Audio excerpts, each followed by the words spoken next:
السلام علیکم، کیسے ہیں آپ سب؟ امید ہے کہ آپ سب خیریت سے ہوں گے۔ آج میں لے کر آئی ہوں خالدہ نثار کا محبت جیت کی صورت۔ بہت مزے کا ناول ہے اور انشاءاللہ آپ کو بہت پسند آئے گا۔ مگر آگے بڑھنے سے پہلے اگر آپ میرے چینل پر نیو ہیں تو کائنڈلی میرا چینل سبسکرائب کر دیں، ویڈیو کو لائک کر دیں، کامنٹ کر دیں، شیئر کر دیں۔ چلیے آئیے شروع کرتے ہیں پھر محبت جیت کی صورت۔ میں نمرا فیاض سے شادی کرنا چاہتا ہوں۔ اس کی بات پر انہوں نے کتاب سے نگاہ ہٹا کر اس کے چہرے پر ڈالی۔ اچھا؟ ان کا انداز سوالیہ تھا جو اگلے ہی پل تنزیہ ہو گیا۔ وہ دونوں آمنے سامنے بیٹھے تھے اور ان کی نظروں کی کاٹ اس کے چہرے پر پڑ رہی تھی۔ اور جو پہلی بیوی ہے وہ اس کے متعلق کیا خیال ہے؟ ان کی بات پر اس نے بیزاری سے سر جھٹکا۔ مجھے اس سے کوئی سروکار نہیں۔ اچھا؟ وہ تنزیہ ہنسے تو وہ پہلو بدل کے رہ گیا۔ سروکار نہیں یا ہمت و مردانگی نہیں؟ ان کے گہرے طنز پر اس نے جھٹکے سے سر اٹھا کر انہیں دیکھا۔ آپ جانتے ہیں، نہ ہمت کی بات ہے نہ مردانگی کی، میرے ہاتھ آپ کی وجہ سے بندھے ہیں۔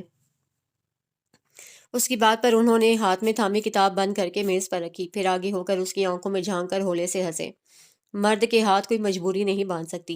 وہ کچھ کہنے لگا تھا مگر انہوں نے ہاتھ اٹھا کر روک دیا۔ کچھ بھی ہو، ریحا تمہاری بیوی ہے، اس کی خبر رکھا کرو۔ سنا ہے کل بھی تاج ریسٹورنٹ میں کسی جازب عرف جیزی کے ساتھ لنچ کرتی پائی گئی ہے۔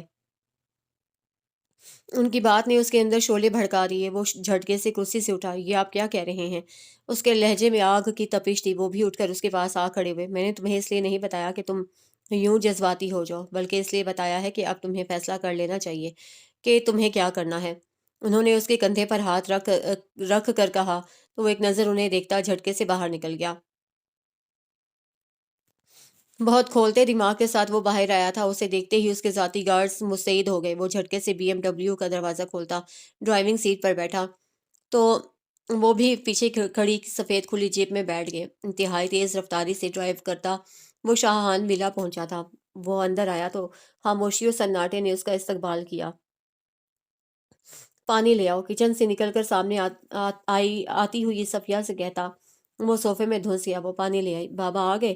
گلاس ٹرے میں سے اٹھاتے ہوئے اس نے پوچھا۔ نہیں جی، وہ تو نہیں آئے، پر نمرا بی بی کے 2-3 فون آئے تھے، آپ کا پوچھ۔ کیا میں نے تم سے پوچھا کہ کس کا فون آیا تھا؟ اس کے درشٹی سے کہنے پر وہ سٹپٹا گئی۔ نہیں جی، پر وہ کہہ رہی تھیں۔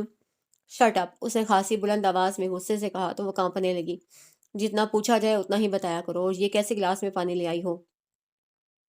اس نے کانچ کے شفاف گلاس کو ناگواری سے دکھتے سامنے سفید چمکتی دیوار پر دے مارا۔ کانچ ٹوٹ کر بکھر گیا اور بہتا ہوا پانی قالین میں جذب ہونے لگا۔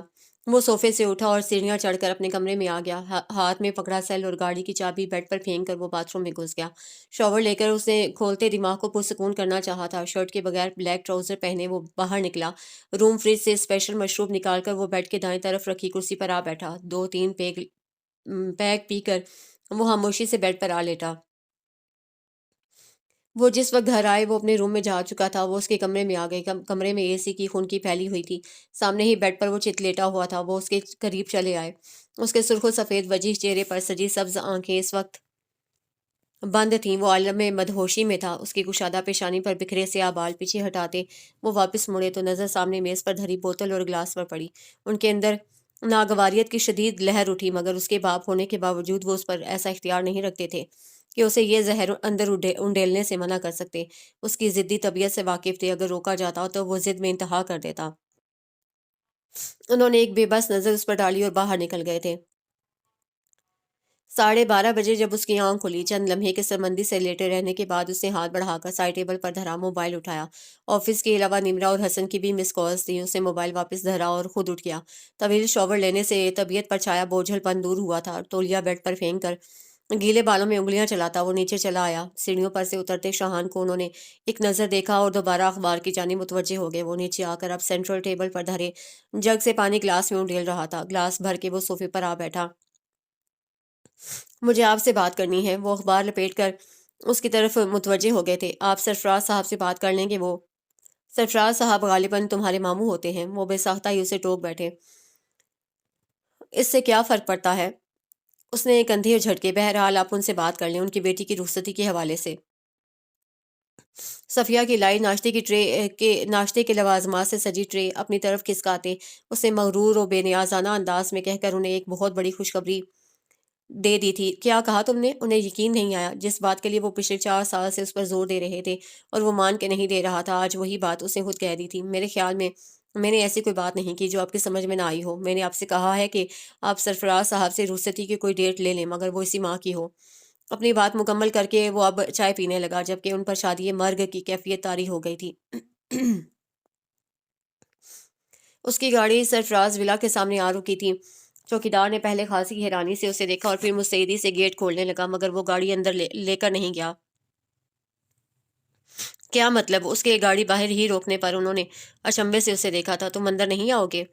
وہ تلخی سے مسکرایا۔ میرا نہیں خیال کہ آج اندر میری ضرورت ہے۔ ضرورت نہ بھی ہو تو بھی تمہیں اندر چلنا چاہیے، پر جہاں میری ضرورت نہ ہو وہاں میں نہیں جاتا، یقین جانیے۔ جس دن ضرورت ہوگی ضرور جاؤں گا۔ اس کی بات پر وہ مزید کچھ کہے بغیر اتر گئے، جانتے تھے وہ اب نہیں جائے گا۔ ان کے جانے کے بعد اسے گاڑی واپس موڑ لی۔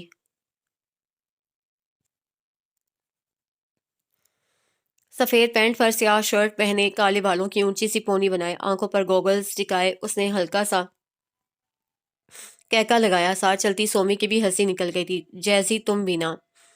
اس نے ہنستے ہوئے جیسی کے کندھے پر ہلکا سا پنچ مارا۔ وہ بیچارہ ہاتھ میں تھامے ڈھیروں شاپنگ بیگز کی وجہ سے بس کراہ کر رہ گیا۔ وہ لوگ پارکنگ میں پہنچ چکے تھے۔ جاذب نے سیاہ کرولا کا لاک کھول کر بیگ اندر رکھا۔ او نو، اس کے لبوں سے نکلا تو وہ دونوں بھی چونک گئیں۔ کیا ہوا؟ ریحا کے پوچھنے پر اس نے اپنے سر پر ہلکے سے ہاتھ پھیرا۔ یار، مما کے کپڑے تھے ٹیلر کے پاس جو انہوں نے مجھے لازمی لانے کا کہا تھا، میں 5 منٹ میں لے کے آتا ہوں۔ وہ واپس مڑا تو وہ دونوں اسے غصے سے گھور کر رہ گئیں۔ وہ کھڑی اس کا انتظار کر رہی تھی۔ جب پارکنگ میں گاڑی کھڑی کرتے شاہان کی نظر اس پر پڑی تھی، سیاہ شرٹ کی ہاف سلیوز پہنے۔ وہ بے نیازی سے کھڑی تھی۔ بہت کھولتے دماغ کے ساتھ وہ اس کی طرف بڑھا۔ تم یہاں کیا کر رہی ہو؟ بنا کسی دوسری بات کے اس نے بہت غصیلے لہجے میں پوچھا تو وہ تنک کر رہ گئی۔ آپ سے مطلب؟ اس کے یوں کہنے پر شاہان کا دماغ 1 سیکنڈ میں گھوما تھا۔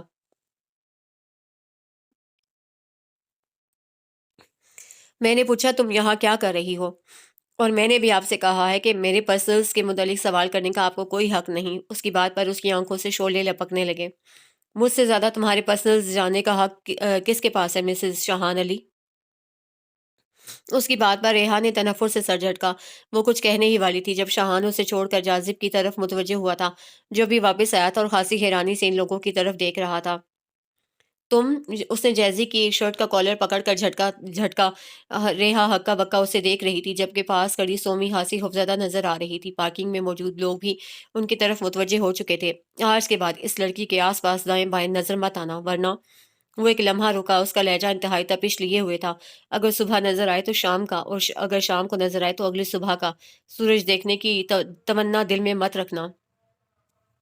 اسے جاذب کا کالر ایک جھٹکے سے چھوڑا، جو خوفزدہ نظروں سے کبھی اسے اور کبھی پیچھے کھڑے اس کے مسلح گارڈز کو دیکھ رہا تھا۔ آس پاس کھڑے لوگ بھی اپنا کام ادھورا چھوڑے ان کی طرف متوجہ تھے۔ وہ 2 قدم واپس چلتا پریشان سی کھڑی ریحا کے مقابل آیا، اور پھر کسی کی بھی کچھ سمجھنے سے پہلے اس نے ریحا کی دودیا کلائی پکڑی اور اسے اپنی گاڑی کی سمت گھسیٹا۔ دروازہ کھول کر اسے ریحا کو پیسنجر سیٹ پر دھکیلا اور خود ڈرائیونگ سیٹ سنبھال کر گاڑی سٹارٹ کر دی۔ اس کے گارڈز بھی جیپ میں بیٹھ چکے تھے۔ وہ گاڑی پارکنگ سے نکال رہا تھا تو وہ جو شوق کے عالم میں بیٹھی تھی تڑپ کر اس کی طرف پلٹی۔ آپ؟ غصے سے اس نے کچھ کہنا چاہا تھا، بس شاہان نے کچھ ایسے انداز میں کہا تھا کہ اس کے تمام الفاظ اندر ہی رہ گئے تھے۔ اب ایک لفظ نہیں، چبا چبا کر اس نے اتنے سرد سے انداز میں کہا تھا کہ وہ بس پیچ و تاب کھا کے رہ گئی تھی۔ ان کی بات پر سرفراز علی نے ہنسی حیرانی سے ان کی جانب دیکھا۔ یہ آپ کیا کہہ رہے ہیں؟ ان کی حیرانی ان کے الفاظ سے بھی ظاہر ہو رہی تھی، جبکہ آسیہ بیگم یعنی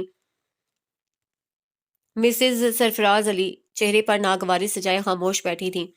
کیوں؟ ایسا کیا غلط کہہ دیا میں نے؟ انہیں سرفراز علی کی حیرانی پر حیرانی ہوئی۔ ان دونوں کا نکاح ہوا ہے، اب رخصتی تو ہونا ہے۔ انہوں نے سرفراز علی کو یاد دلانے کی کوشش کی۔ آپ کی بات درست ہے، مگر تب وہ بچے تھے، اب بڑے ہو چکے ہیں۔ اور سرفراز علی کی بات پر انہیں ایک دم غصہ آیا تھا۔ ان کی بات کاٹ بیٹھے تھے۔